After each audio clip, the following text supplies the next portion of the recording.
Naaresto ang isang babae sa bisa ng search warrant na isinilbi ng Aritao Municipal Police Station sa Nueva Vizcaya matapos mahulihan ng tinatayang 100,000 pesos na halaga ng hinihinalang shabu.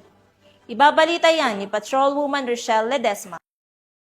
Isang babae ang arestado ng Aritao Municipal Police Station sa pamumuno ni Police Major Benjamin G. Pagapa Jr. Hepe matapos ang pagkakumpiska ng pinaghihinalaang shabu na nagkakalaga ng higit 100,000 piso sa isinagawang search warrant sa tahanan ni alias Jane sa Aritao, Nueva Vizcaya. Naaresto natin si alias Jane sa pamamagitan ng isang search warrant na ating isinilbi sa kanya.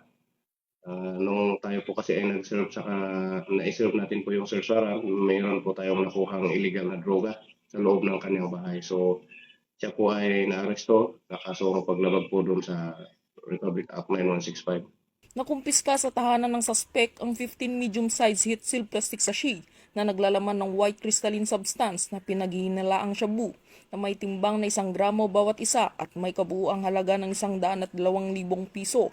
3 maliliit na sachet na pinaghihinalaang shabu na may timbang na 0.05 gramo bawat isa at nagkakahalaga ng 1,020.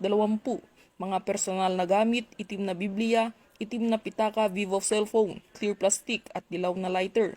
Naging matagumpay ang operasyon sa tulong ng Nueva Vizcaya Provincial Intelligence Unit at Philippine Drug Enforcement Agency.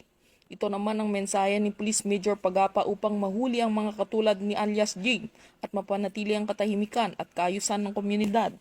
Ang may papayo lang po natin sa ating mga kababayan dito sa Aritao, ang ating pong himpilan ng pulisya na akin pong pinamumunuan ay bukas po at ang aming mga hotlines po ay laging bukas para kung kayo po ay mayroong mga tawag, mga concerns at kayo ay may napapansin kakaiba sa inyong mga paligid, ay tawagan niyo lamang po kami at lagayang-gaya na po ng ating sinasabi ng ating Chief PNP na ang pulis po ay maaari niyo lang pong tawagan sa numero 911.